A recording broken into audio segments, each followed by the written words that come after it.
Assalamualaikum warahmatullahi wabarakatuh. Jumpa lagi dengan saya Janurianto, Widya Iswara, BB MPV Seni dan Budaya. Halo, apa kabar Bapak Ibu guru yang hebat dimanapun Anda berada? Di sini saya akan kembali menyampaikan materi yang tetap menyangkut tentang implementasi kurikulum merdeka. Untuk kali ini saya akan menyampaikan materi tentang pemahaman CP, menyusun TP dan ATP. Kita ketahui bersama Bapak Ibu, CP di sini adalah capaian pembelajaran. CP ini sudah dirumuskan atau ditetapkan oleh pemerintah per fase dan kita tidak boleh mengubahnya. Kita hanya kemudian menurunkannya menjadi tujuan pembelajaran TP dan kemudian dijabarkan menjadi alur tujuan pembelajaran atau ATP. Bapak Ibu, sebagai acuan di sini adalah dalam penetapan CP tentunya oleh pemerintah itu mengacu pada tujuan pendidikan Indonesia adalah mengembangkan potensi peserta didik akan menjadi manusia yang beriman dan bertakwa kepada Tuhan Yang Maha Esa, berakhlak mulia, sehat, berilmu, cakap, kreatif, mandiri dan menjadi warga negara yang demokratis serta bertanggung jawab. Ya, untuk mencapai tujuan tersebut, kemudian pemerintah menetapkan kerangka dasar kurikulum. Kerangka dasar kurikulum ini kemudian pemerintah menetapkan 3 hal, yaitu struktur kurikulum, capaian pembelajaran atau CP, dan prinsip pembelajaran dan asesmen. Jadi pemerintah hanya menetapkan 3 hal. Yang pertama struktur kurikulum, kemudian capaian pembelajaran, serta prinsip pembelajaran dan asesmen. Jadi prinsipnya saja. Kemudian untuk bentuk-bentuk pembelajaran, strategi pembelajaran maupun bentuk-bentuk asesmen itu tentu saja silakan Bapak Ibu guru menyusunnya disesuaikan dengan kondisi sekolah, daya dukung, tujuan dari pembelajaran maupun asesmen itu, maka Bapak Ibu punya kebebasan untuk menyusunnya. Yang pertama kita coba memahami atau kita pengertian dari capaian pembelajaran itu apa. Capaian pembelajaran merupakan tujuan akhir dari setiap fase pembelajaran siswa. Capaian pembelajaran adalah kompetensi minimum yang harus dicapai peserta didik untuk setiap mata pelajaran atau apel. Jadi capaian pembelajaran itu adalah kompetensi minimum yang harus dicapai di akhir fase, Bapak Ibu. Di akhir fase. Jadi kita bukan bicara masalah kelas, tapi kita bicara masalah fase. Karena fase dan kelas ini berbeda. Misalnya untuk fase E itu berarti kelas 10.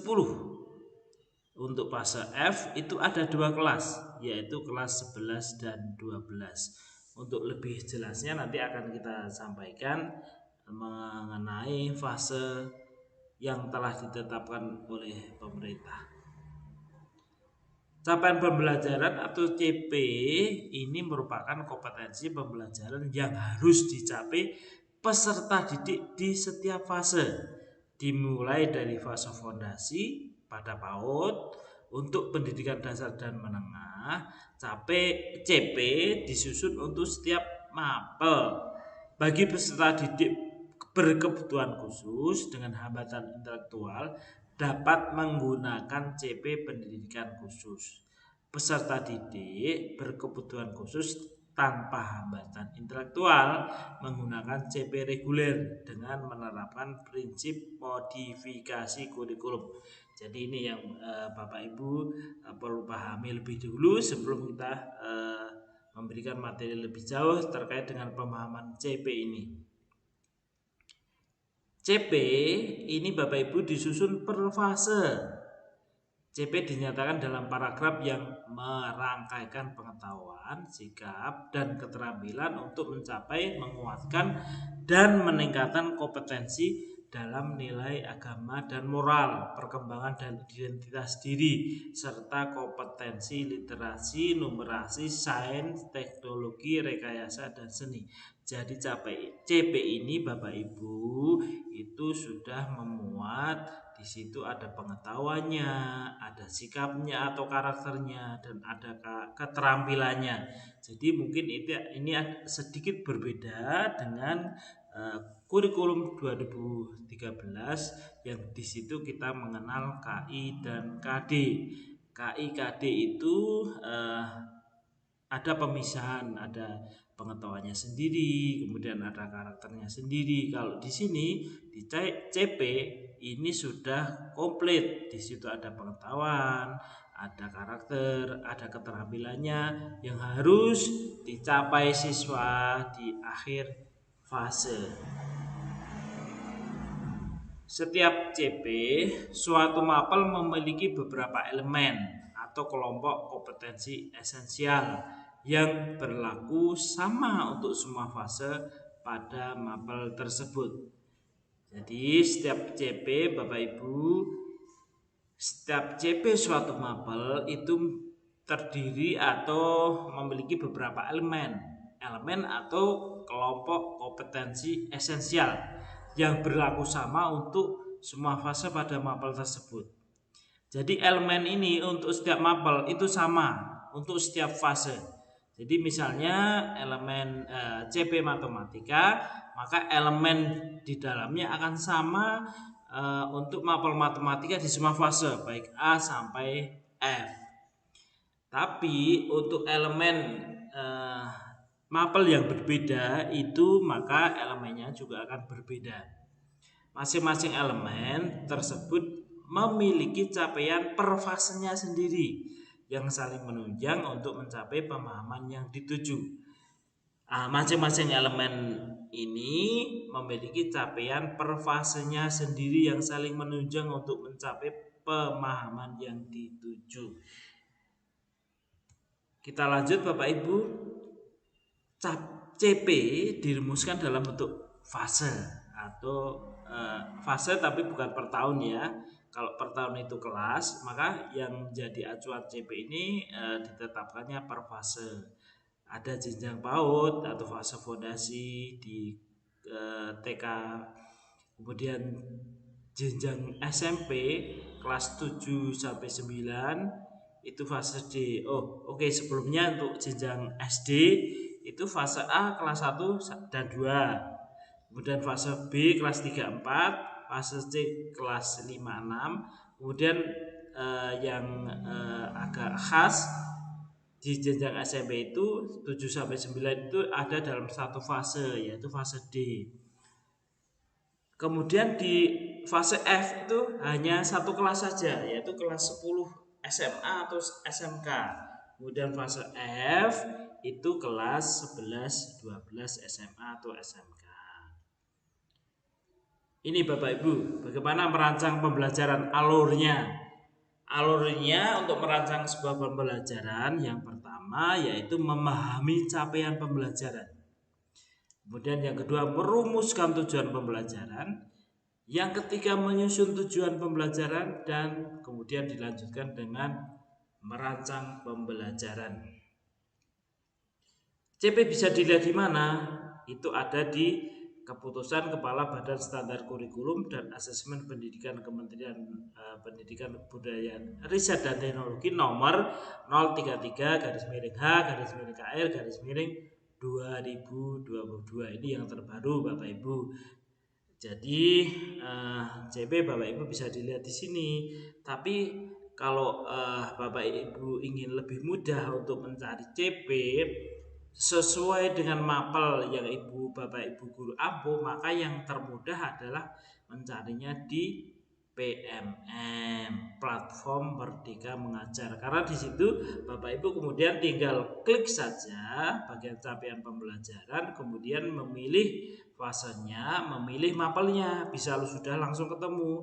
Tidak usah Bapak Ibu kemudian kalau kita melihat di yang sebelumnya tadi, yang di keputusan Kepala Beskap itu Bapak Ibu harus mencari berlembar-lembar, harus mencari mana CP mapelnya.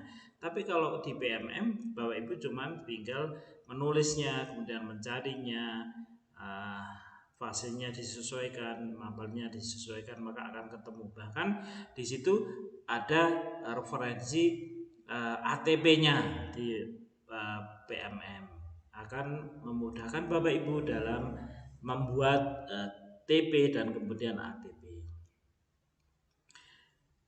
Tujuan pembelajaran itu apa?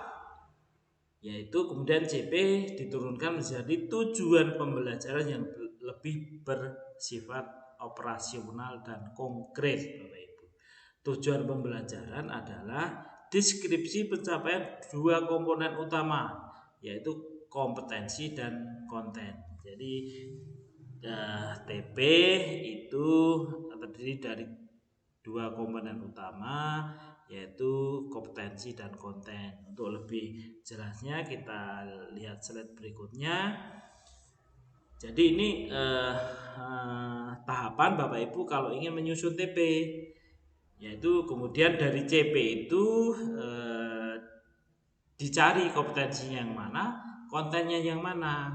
Kompetensi itu kemampuan yang mencakup sikap, pengetahuan, dan keterampilan yang dapat didemonstrasikan peserta didik. Kemudian konten itu ilmu pengetahuan atau ilmu pengetahuan inti atau konsep utama. Jadi CP nanti dicari mana kompetensinya, mana kontennya. Ini sebagai contoh Bapak Ibu. Ini contoh CP matematika fase A misalnya di elemen geometri. CP ini paragrafnya berbunyi, pada akhir fase A, peserta didik dapat mengenal berbagai bangun datar, segitiga, segi empat, segi banyak, lingkaran, dan bangun ruang, balok, kubus, kerucut, dan bola. Mereka dapat menyusun komposisi dan mengurai dekomposisi suatu bangun datar, segitiga, segi empat, dan segi banyak. Peserta didik juga dapat menentukan posisi benda terhadap benda lain, kanan, kiri, depan, belakang. Ini adalah contoh CP matematika fase A.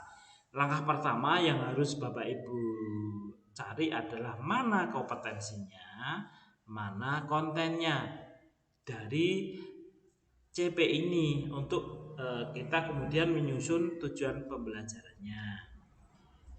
Coba kita cari Bapak Ibu, dan ini sudah saya tandai. Yang kompetensi adalah sudah saya kasih warna kuning.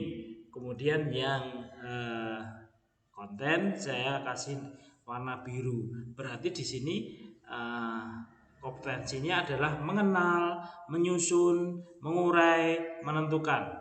Jadi mengenal, menyusun, mengurai, menentukan. Jadi kalau kita lihat ini ada di taksonomi Bloom ya Bapak Ibu ya. Mengenal, menyusun, mengurai, menentukan. Jadi ini merupakan kompetensi. Kemudian kontennya apa? Ya kontennya adalah materinya, bangun datar, bangun ruang. Bangun datar itu apa saja? Segitiga, segi empat, segi banyak, lingkaran. Bangun ruang itu apa saja? Balok, kubus, kerucut, dan bola. Kemudian bangun datar ada segitiga, segi empat, dan segi banyak. Kemudian ada posisi benda terhadap benda lain, kanan, kiri, depan, belakang.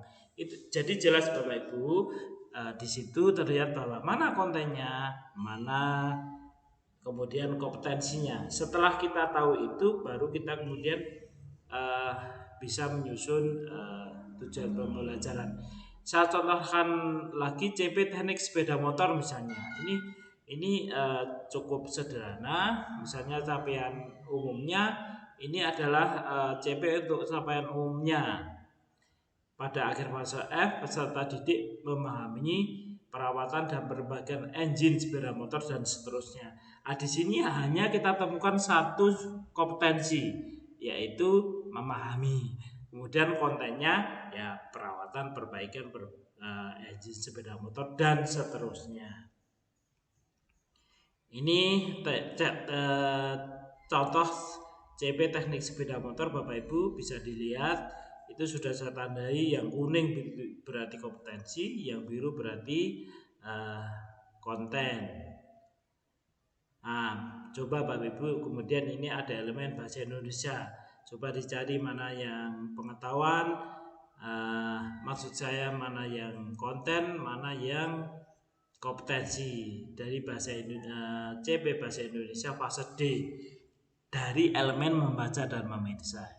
Silahkan mana Bapak Ibu bisa cari, misalnya ini di baris paling atas itu peserta didik memahami informasi berupa gagasan dan seterusnya. Berarti kompetensinya ya memahami, kemudian kontennya ya informasi itu berupa gagasan, pikiran, pandangan, arahan atau pesan dari berbagai jenis teks. Ini coba saya buka slide berikutnya. Maka di sini sudah saya tandai, yang kuning itu adalah kompetensi, yang biru adalah konten, Bapak Ibu. Karena kemudian setelah kita bisa memilah mana kompetensi, mana konten, ini menjadi acuan untuk menyusun tujuan pembelajaran. Kemudian dari tujuan pembelajaran disusun menjadi alur tujuan pembelajaran, yaitu rangkaian tujuan pembelajaran yang tersusun secara sistematis dan logis dalam fase secara utuh dan menurut urutan pembelajaran sejak awal hingga akhir fase. Jadi alur tujuan pembelajaran itu langkah-langkah yang diambil untuk menuju ke tujuan pembelajaran. Jadi lebih atau sebagai jabaran dari tujuan pembelajaran.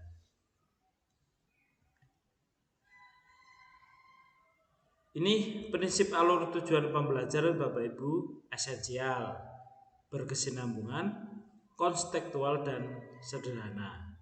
Esensial ya ada penjabaran konsep, keterampilan dan konten inti yang diperlukan untuk mencapai CP. Kemudian berkesinambungan, tujuan tersebut disusun secara berkesinambungan dan urut. Ya, ini harus urut, Bapak Ibu. Konstekstual sesuai dengan tahap perkembangan peserta didik, kemudian sederhana, disampaikan dengan bahasa istilah yang mudah dipahami. Jangan berbelit-belit. Ini hal penting yang perlu dipertimbangkan saat menyusun ATP, Bapak Ibu. Ada kemampuan prasyarat, ada cakupan dan keleluasaan TP, dan ada keterkaitan antara TP. Kemampuan prasyarat ya perhatikan kemampuan prasyarat yang perlu dipelajari peserta didik untuk mengetahui atau menguasai kompetensi pada CP. Cakupan dan keleluasaan TP, tujuan pembelajaran sebaiknya tidak terlalu umum. Pertimbangkan untuk memecah TP yang terlalu umum ke dalam beberapa TP. Kemudian keterkaitan antar TP itu perhatikan apakah materi dalam sebuah TP sudah cukup didukung oleh materi dalam TP yang lain.